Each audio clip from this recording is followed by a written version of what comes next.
예수님의 제자였던 가룟 유다가 어떻게 인생을 끝냈는지 우리가 대충 알고 있습니다. 그는 12명 다른 제자들과 똑같이 열심히 예수님을 따라다니기는 했습니다.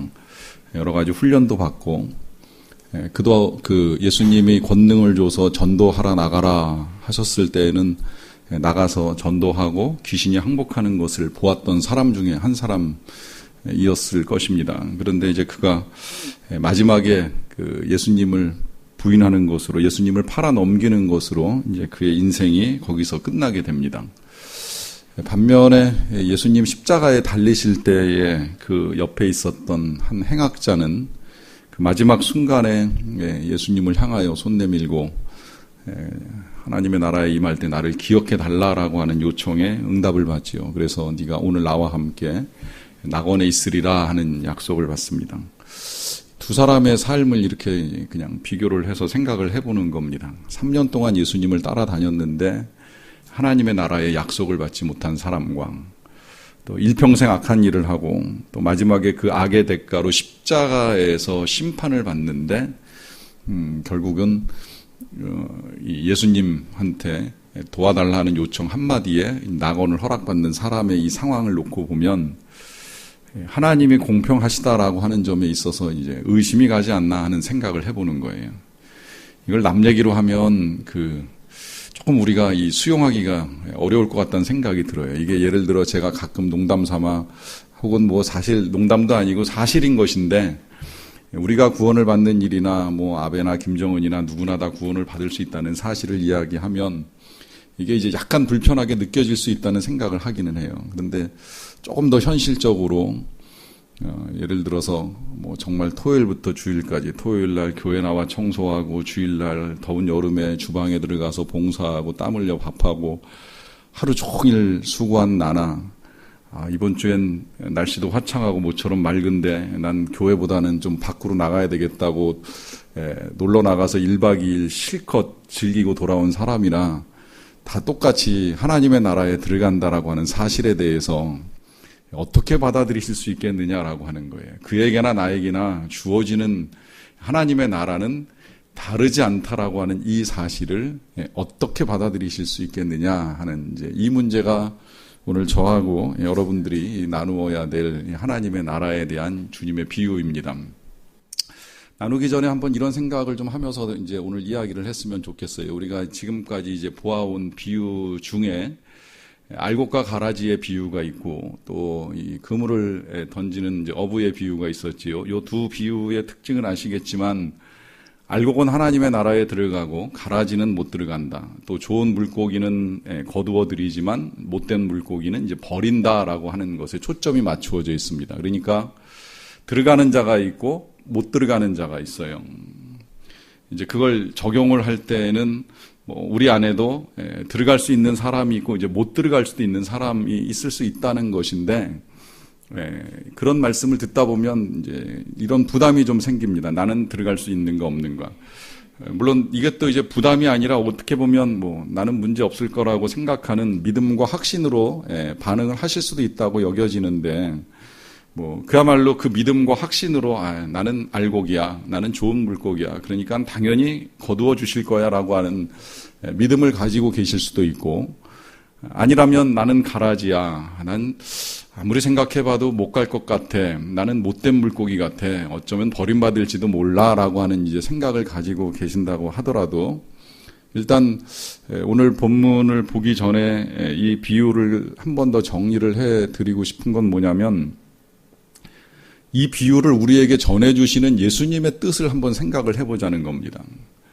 예수님의 뜻이 어디에 있을까요? 예수님이 진짜 원하시는 건 무엇일까요? 예수님이 우리에게 주시고 싶어 하시는 건 우리를 거절하시는 것, 버리는 것, 가라지로 태워버리는 것, 못된 물고기로 내던지는 것을 주님이 원하시는 건 절대 아니라는 것입니다. 어떤 비유도 우리 예수님께서 우리에게 들려주신 모든 비유의 핵심은 주님이 거두고 싶어 하신다는 거예요.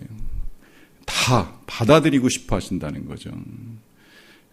정말 주님이 까다롭게 골라가지고 이건 알곡이니까 참고, 이건 가라지니까 불로, 이렇게 나누시는 분이시기 이전에 주님의 근본된 마음을 우리가 좀 먼저 이해하고 시작을 하자는 거예요. 그 주님의 근본된 마음이 무엇이냐?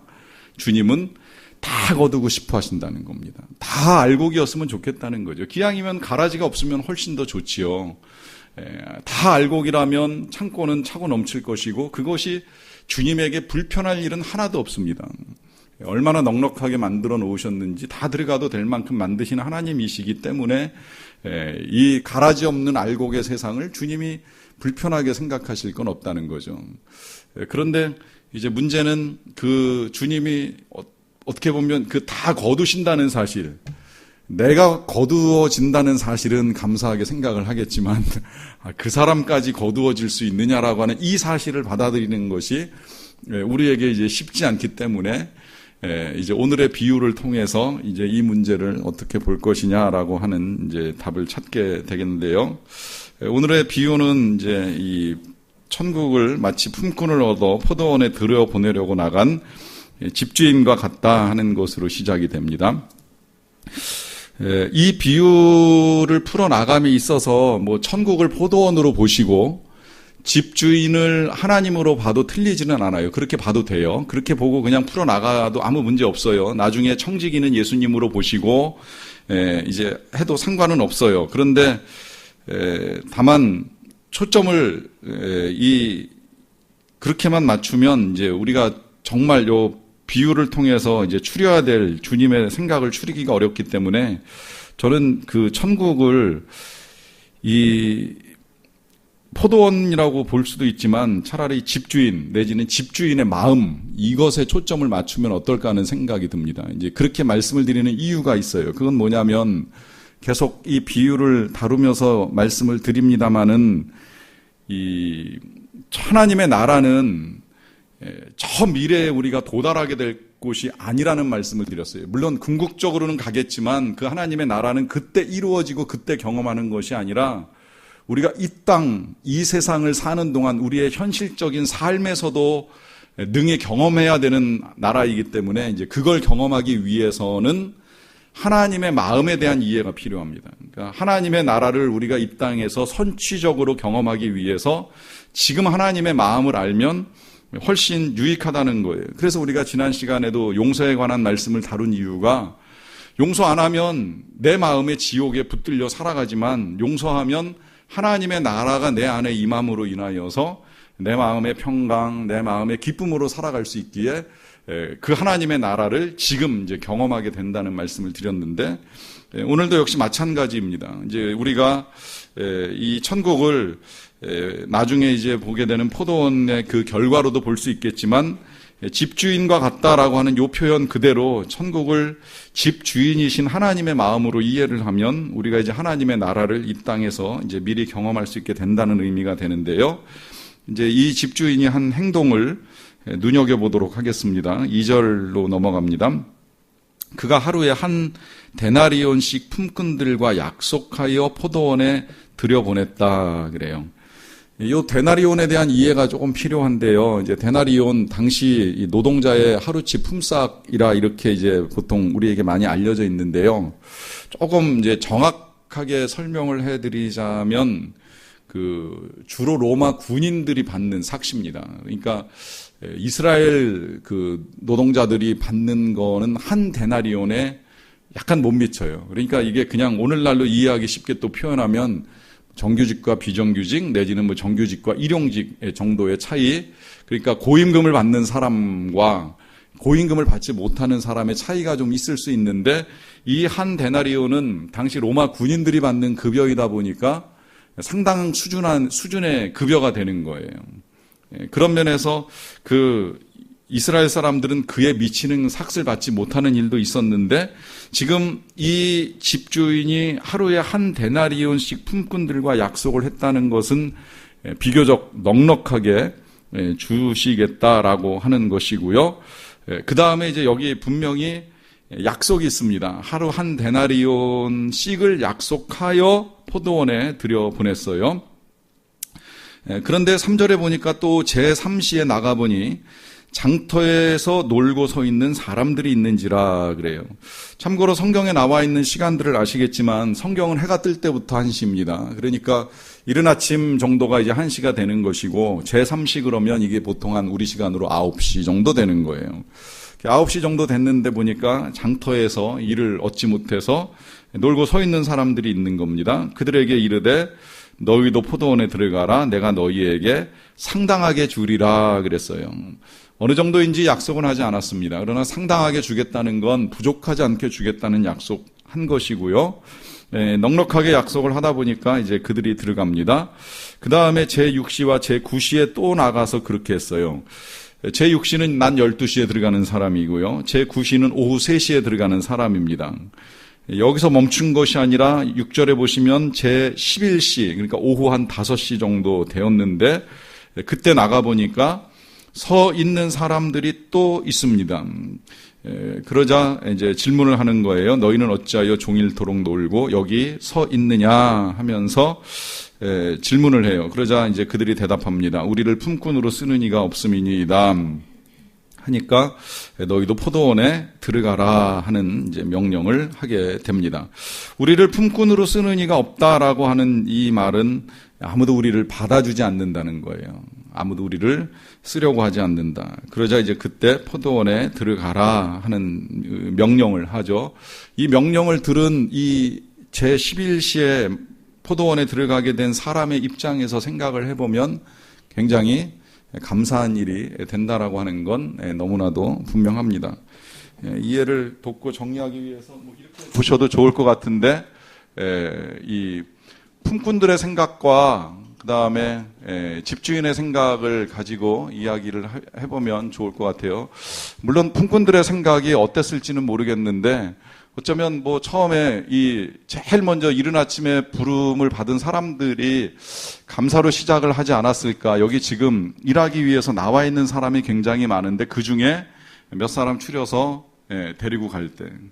이런 일이 실제로 지금 우리나라에도 있고 또 몽골에도 있는 거 알고 계시죠? 우리나라도 지금도 저 구로동이나 아니면 광주 정도만 가더라도요, 인력 시장 앞에, 그러니까 인력개발원이라고 써 있는 이 직업 속에서 앞에는 지금도 새벽 6시면 사람들이 모여요. 제가 가끔 이제 새벽에 운행을 하다가 그런 상황들을 이제 보는 일도 있기는 있는데, 모여서 기다리는 거예요. 누가 이제 나를 건설 일용직으로 데려가느냐 안 데려가느냐라고 하는 것을 기다리며 나와 있는 사람들이 여러 지역에 있습니다. 근데 요새 같이 이제 건설 경기가 불경기면 부름받고 일을 하러 가는 사람이 있고, 기다려도 끝내 데려가려고 하는 업체가 없어가지고 가지 못하는 이제 그런 상황이 있습니다. 특히 몽골 같은 경우 이번에 선교 다녀오신 분 말씀 들어보니까 작년보다 경기가 또 더 안 좋아졌어요. 어느 정도로 안 좋아졌냐면 환율이 딱 작년보다 2배가 돼서 똑같은 선교비를 가지고 갔는데 이제 우리로서는 2배의 이득이 생긴 거예요. 워낙 달러가 비싸지니까 그 비싼 달러 우리는 그대로 똑같이 바꿔서 갔는데 몽골 돈으로는 이제 2배가 되니까 거기서 쓰기가 용이할 정도로 바뀌어서 우리는 좋았는데 그 나라는 이제 그만큼 불경기라는 겁니다. 불경기다 보니까 사람들이 일이 없어요. 일이 없다 보니까 지금 이제 예수은혜교회 목사님의 깊은 고민이 일 없는 청년들이 이제 평일에 할 일 없으니까 그냥 교회만 오는 거예요. 일이 없어서 오는 거예요.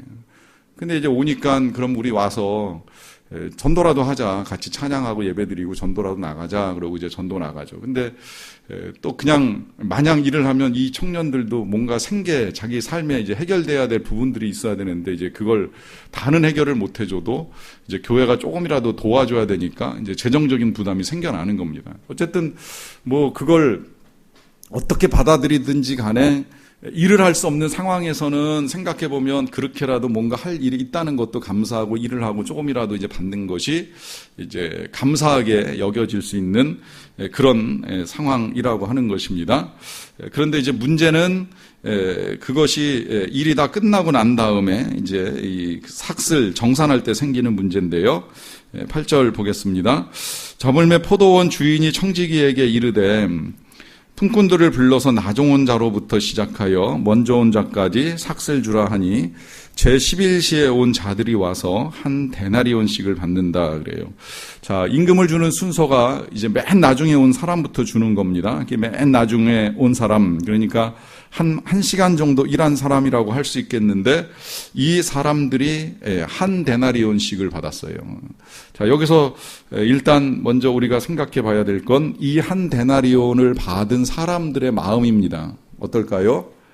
놀랍죠. 하루를 일해도 한 데나리온을 받기가 어려운데 한 시간을 일하고 한 데나리온을 받았다. 이걸 요새 아이들 말로 소위 꿀이네 이제 이렇게 이야기한다면서요. 아, 이런 일이 세상에 있는가?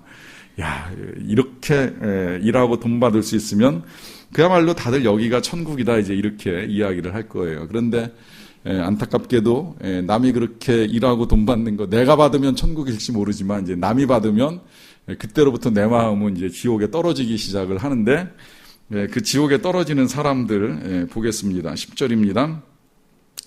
먼저 온 자들이 와서 더 받을 줄을 알았더니 그들도 한 데나리온씩을 받는지라. 받은 후에 집주인을 원망하여 이르되 나중 온 이 사람들은 한 시간밖에 일하지 아니하였거늘 그들을 종일 수고하며 더위를 견딘 우리와 같게 하였나이다 그래요. 자, 보시면 이 감사가 뭘로 바뀌었어요? 말 그대로 원망으로 바뀌었어요.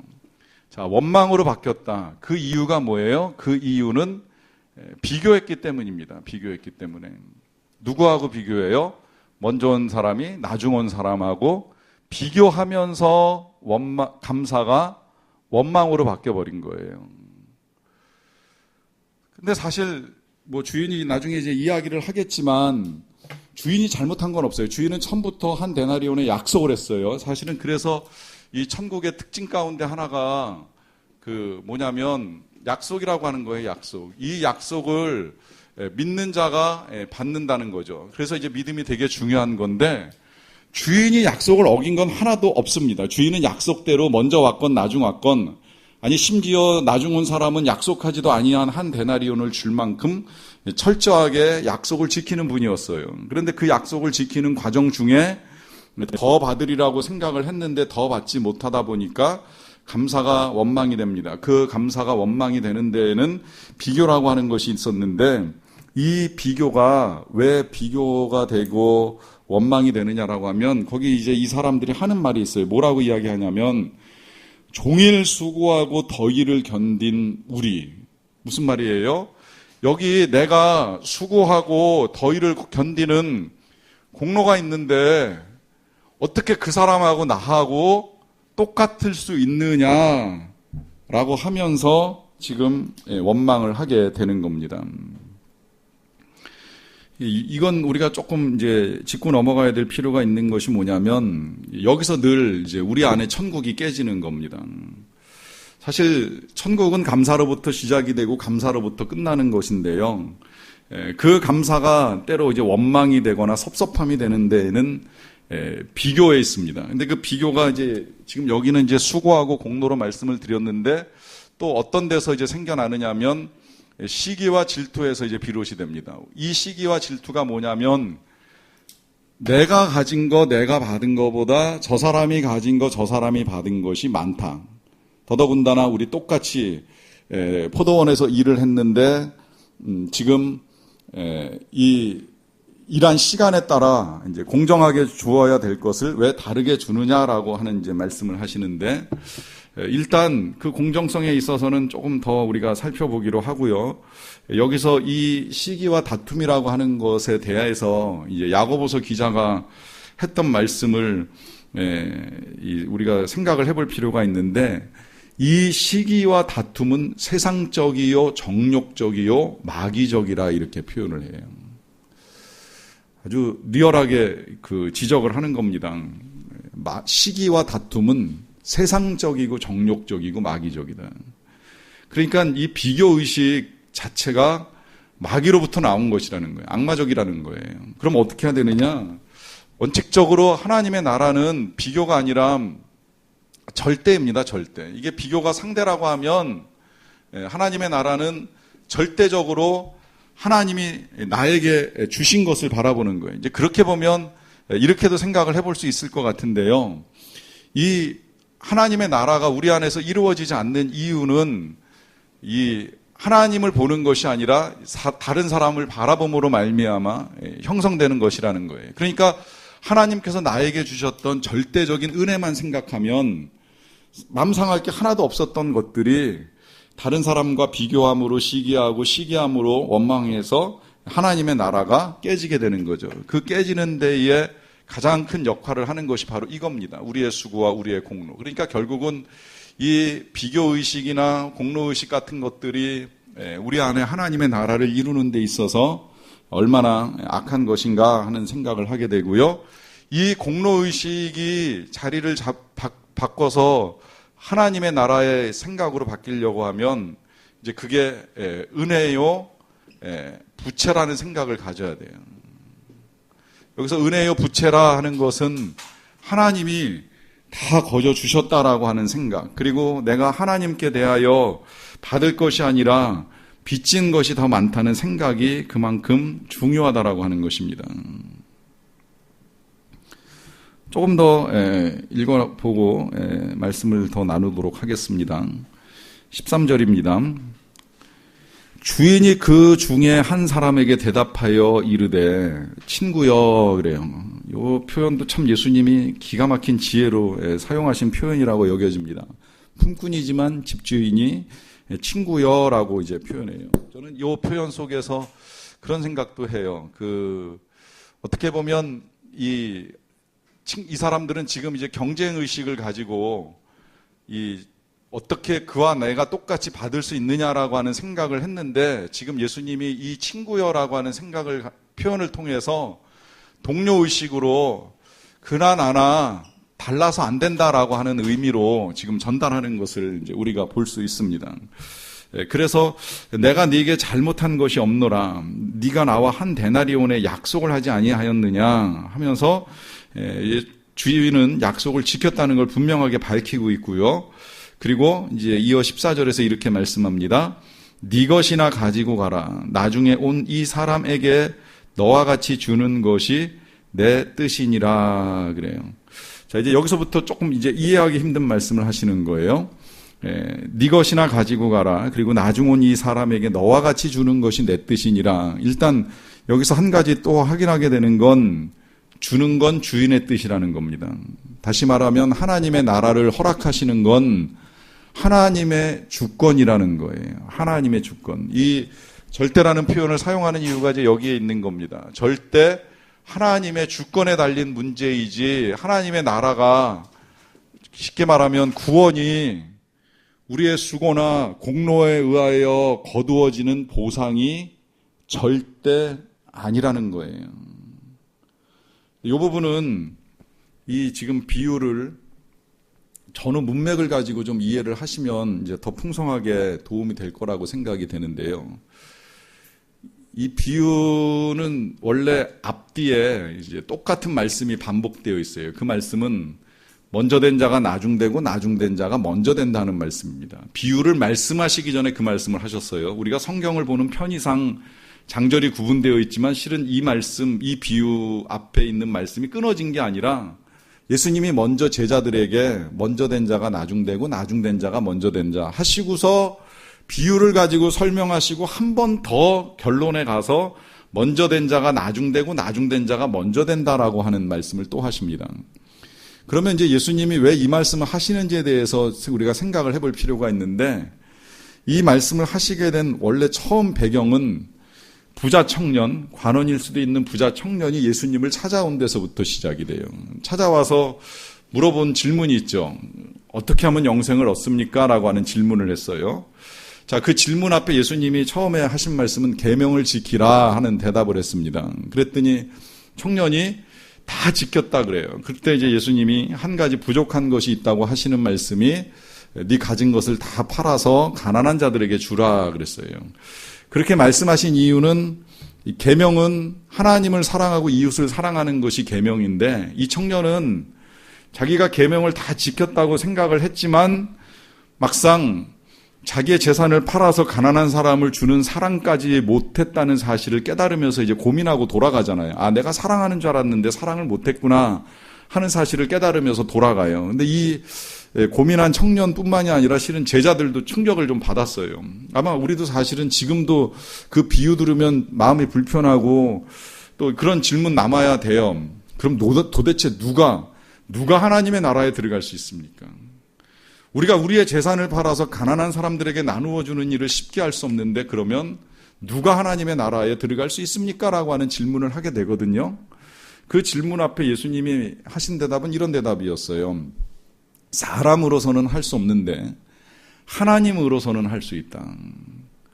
그러니까 사람의 힘으로 구원을 이루는 일이 어렵다는 거예요. 불가능하다는 거예요. 사람은 할 수 없다는 거예요. 그런데 누가 하시느냐면 하나님이 하신다는 거죠. 그것이 지금 하나님의 주권, 하나님의 뜻이라는 겁니다. 하나님이 구원을 주시고 하나님이 구원을 이루시는 것이지 우리가 과연 누가 정말 계명 다 지키고 하나님과 원수와 이웃을 사랑해서 구원을 이룰 수 있겠느냐 하는 이제 말씀을 해 주시는 거예요. 그러자 베드로가 조금 용기를 얻었어요. 용기를 얻어가지고 그래 그렇다면 뭐 이런 말씀 한번 드릴 수도 있겠다 생각하고 예수님께 드린 말씀이 뭐냐면 보소서 우리는 우리 것을 다 버리고 주님을 쫓았나이다라고 하는 이제 이야기를 한 거예요.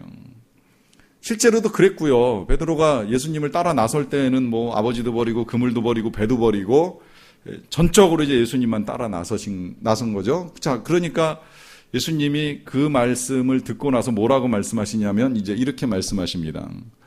나를 위하여, 나와 복음을 위하여 이렇게 표현되어 있죠. 정확하게는. 나와 복음을 위하여예요. 정확하게. 자신을 위하여가 아니라 나와 복음을 위하여. 나와 복음을 위하여 부모와 자식과 전토와 재산을 벌인 자는 이 땅에서 100배나 보상을 받고 하나님의 나라에 이르지 못할 자가 없느니라 그래요. 그러고 나서 예수님이 먼저 된 자 나중되고 나중된 자 먼저 된다 그럽니다. 자, 이제 여기서 우리가 조금 혼동하지 말고 이제 정리해야 될 문제가 또 하나 불거지는데 지금 이 포도원 품꾼의 비유, 오늘 우리가 다루고 있는 이 비유는 구원의 문제이고 천국의 문제이지 상급의 문제가 절대 아닙니다. 이걸 함께 보면 좀 혼란스러워요. 상급하고 구원은 별개입니다. 예수님은 지금 여기서 상급을 말씀하시는 것이 아니라 구원을 말씀하시는 거예요. 구원을 받는 것과 상급을 받는 건 완전히 별개의 문제인데 이 하나의 비유에서 두 가지를 다루면 이제 그때부터 혼란이 생기기 때문에 비유의 초점을 정확하게 우리가 가져가야 된다는 말씀을 제가 드리는데 이 비유에서는 구원을 말하지만 지금 조금 전에 예수님이 말씀하신 거 제자 베드로가 다 버렸다라고 했을 때 하신 말씀 속에서 하신 말씀은 상급을 가지고 말씀하시는 거예요. 나를 위하여, 예수님을 위하여, 복음을 위하여 자식을 버리고 부모를 버리고 또 뭐 재산을 버리고 전토를 벌인 자들은 이 땅에서 100배나 받고 천국에서 영생을 받지 못할 자가 없다는 말씀은 이제 상급을 두고 하신 말씀이에요. 그리고 사실은 그 상급도 이제 조금 더 우리가 확대시켜서 보면 우리가 요한계시록 보고 온 말씀 4장에서 보면 그 상급받은 24장로가 영광스러운 관을 쓰고 하나님 제일 가까운 보좌에 둘러서서 하나님께 경배와 찬송을 드리는 일을 하는데 실은 그들이 그 상급조차도 그 면류관조차도 예수님 앞에 다 내려놔요. 이거 내가 받을 자격 없다. 주신 거 감사하지만 어찌 내가 이거 감히 예수님 앞에서 쓰고 있겠느냐 하면서 이제 그것조차도 예수님께 드리면서 이제 경배와 찬양을 올려드리는 걸 우리가 이제 지난 계시록에서 본 적이 있습니다. 상급은 그런데요. 이제 문제는 예수님이 그 말씀을 하시면서 먼저 된 자 나중되고 나중된 자 먼저 된다는 말씀을 하셨어요. 그러고 나서 뭔가 미심쩍으셨는지 이 제자들이 오해할까봐 아니면 제자들이 잘 이해를 못했을까봐 하시는 비유가 지금 이 포도원 품꾼의 비유입니다. 왜 하셨을까요? 구원의 은혜라고 하는 건 내가 집을 버렸다고 해서 부모를 버렸다고 해서 뭐 재산을 가지고 많은 사람을 나누어 주었다고 해서 우리에게 허락되는 것이 아니라는 거예요. 이건 전적인 하나님의 은혜라는 겁니다. 하나님의 뜻에 따라 하나님께서 주시는 것이고 그것에 따라 다 공평하게 한 데나리온씩을 받는 은혜일 뿐이지 우리의 수고로 거두어 드릴 수 있는 것이 아니라는 거예요. 이게 이제 상급하고 오해가 될까봐 제가 이 비유가 별개라고 말씀을 드리는 거예요. 구원이 전적으로 은혜로 받는 건 틀림이 없지만 또 이제 우리가 상급까지 포기할까봐, 상급까지 포기하는 건 신앙 같으나 신앙이 아니라고 하는 거, 겸손 같으나 겸손이 아니라고 하는 걸 제가 일전에도 말씀을 드렸기 때문에 상급은 또 하나님이 각 사람의 공력대로, 말 그대로 이제 불에 타지 아니하는 공력대로, 남는 공력대로 주실 것이면은 틀림이 없지만, 적어도 구원은 하나님이 우리에게 주시고자 하는 하나님의 나라에 있어서는 그것이 우리의 수고나 우리의 공로에 따라 우리에게 주시는 것이 아니라는 거예요. 그리고 이 공로나 수고에 대한 우리의 의식을 버리지 아니하면 지금 그것 때문에 우리가 시기와 질투에 빠지게 되고, 그래서 이 은혜로 주신 감사는 잊어버리게 되고 결국은 원망만 남을 수도 있다는 거예요. 이 원망 남은 사람들의 태도가 먼저 시작했지만 나중되는 사람이 될 수도 있다는 거죠. 자, 이 현실적인 적용을 위해서 이런 예를 가지고 다루어도 좋을 것 같다는 생각이 들어요. 주일에 예비 샘지기 훈련을 하던 중에 첫 과로 다루는 것이 집 나간 아들에 관한 비유잖아요. 그 아들이 집을 나갔다가 돌아왔어요. 돌아와서 이제 큰 아들이 조금 불편하게 생각하는 과정을 이제 아버지가 설득을 하는 일이 있었습니다.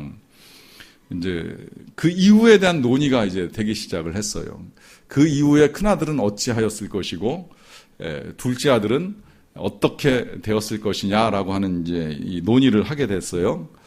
근데 그 논의의 이 내용들은 되게 은혜스러웠습니다. 큰 아들이 처음에 둘째 아들이 돌아와가지고 잔치를 하는 것 때문에 굉장히 마음 상했잖아요. 근데 아버지가 설득하잖아요. 내 것은 다 네 것이고 너는 나와 함께 있었고 이 아들은 이제 잃었다가 얻었고 죽었다가 살아났으니 우리가 기뻐하는 것이 마땅하지 아니하냐 하는 설득을 하니까 어느 한 분이 그러더라고요. 아버지가 잘 설득을 하고 아버지의 마음을 이 큰아들이 이해를 했으니까 이제 아버지의 마음으로 이제 잘 이해하고 받아들이지 않았겠는가 이제 생각을 합니다. 근데 그걸 현실적으로 재산 문제를 가지고 논의가 됐어요. 그 둘째 아들이 돌아왔는데 그러면 이 남은 재산을 이제 어떻게 분배를 할 것이냐라고 하는 이제 문제인데, 큰 아들이 그 정도의 이해를 했기 때문에 둘째 아들이 다 써버리고 돌아왔지만 이제 남은 재산을 가지고 다시 나누지 않았을까? 아버지의 마음을 이해했다면 그것을 나누는 것이 마땅하지 않겠는가 하는 이야기가 나왔어요. 이제 그 점에 있어서 저는 큰아들의 입장에 대해서는 이제 잘 모르겠지만 작은 아들의 입장에서는 이렇게 이제 제가 말씀을 드렸습니다.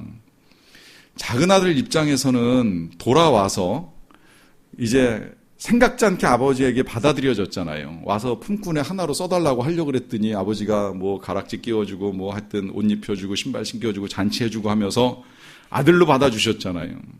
이게 그야말로 감사하고 감격이죠. 굉장한 은혜이죠. 그러면 이 아들 입장에서는 다시 재산에 욕심을 낸다는 건 말이 안 되는 거죠. 뭘 욕심 내겠어요. 아들 된 것만으로 충분하죠. 저는 더 이상 필요 없습니다. 다 형 겁니다. 저는 한 푼 안 주셔도 괜찮습니다라고 하는 것이 진짜 이 돌아온 둘째 아들이 아버지의 사랑을 이해하는 태도가 아니겠느냐, 이제 이런 저의 생각을 나누었습니다. 그랬더니 한 분이 그런 말씀 하시더라고요. 처음엔 그렇겠지만 한 10년 지나도 그 생각이 변함이 없을까요? 이런 질문을 하시더라고요. 그 질문이 굉장히 좋은 생각을 모두에게 준 것 같아요. 처음에 그 생각, 날 받아주신 그 아버지의 은혜에 감사하면서 더 이상은 필요 없습니다. 아들인 것만으로 충분합니다. 이 생각이 10년이 가고 20년이 가도 변함이 없어야 되는데, 이 생각이 만약에 10년 가서 변하고 20년 가서 변했다면 그게 지금 저 품꾼들하고 똑같은 생각이 되는 거예요. 이게 세상의 생각이라는 거예요. 이렇게 될까봐 예수님이 일깨워 주시는 거예요. 그 생각을 잊어버리면 안 된다는 거죠. 그 생각을 잊어버리기 제일 쉬운 사람들이 누구냐면 바로 이 제자들이에요. 이 제자들이 그야말로 제일 먼저 예수님 만났고, 예수님 만날 때 다 버렸고 3년 동안 죽을 고생하며 쫓아다녔고 했어요. 그러다 보니까 어떤 생각하겠어요? 내가 그만큼 대접을 받아야 된다. 내가 그만큼 보상을 받아야 된다. 그러니까 예수님한테 그렇게 말씀드리는 거예요. 보소서 우리가 이렇게 버리고 따랐나이다. 여러분, 이 예수님의 비유를 듣고 제자들이 감동받고 변했을까요? 안 변했을까요? 안 변합니다. 이게 이제 지금 우리가 더 새겨야 될 교훈이라고 저는 여겨지는데, 이 제자들이요, 이 비유 듣고 얼마 되지도 않았는데 바로 예수님에게 요청하는 거, 어머니 모시고 와가지고 보좌 우편에 앉으실 때 하나들은 왼쪽에 하나들은 오른쪽에 앉혀달라 그래요. 또 그 다음에 또 천국에서 누가 크니까라고 하면서 또 싸워요. 여기서도 안 돼가지고 마지막 예수님 성만찬 나누기 위해서 이 마가의 다락방에 들어가셨는데 아무도 예수님 발 씻어줄 생각을 하지 않고 누가 예수님 옆에 앉을 거에만 관심을 갖는 거예요.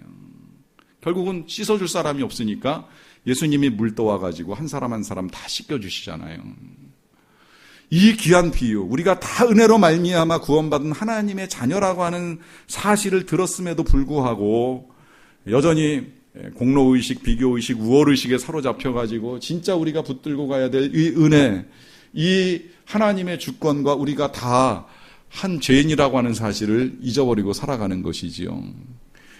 적어도 저와 여러분들은 오늘의 이 비유를 통해서 이 세상에 살아가는 나뿐만 아니라 모든 사람들, 교회 공동체 안에 있는 사람들뿐만 아니라 밖에 있는 사람일지라도 다 구원과 은혜가 필요하다는 사실을 잊어서는 아니 되고요. 그 누구라도 구원받는 사실은 내가 구원받는 것만큼이나 당연하게 여겨야 된다는 것입니다. 이 감사의식으로, 이 은혜의식으로 살아가는 저와 여러분들이 다 되시기를 축원합니다.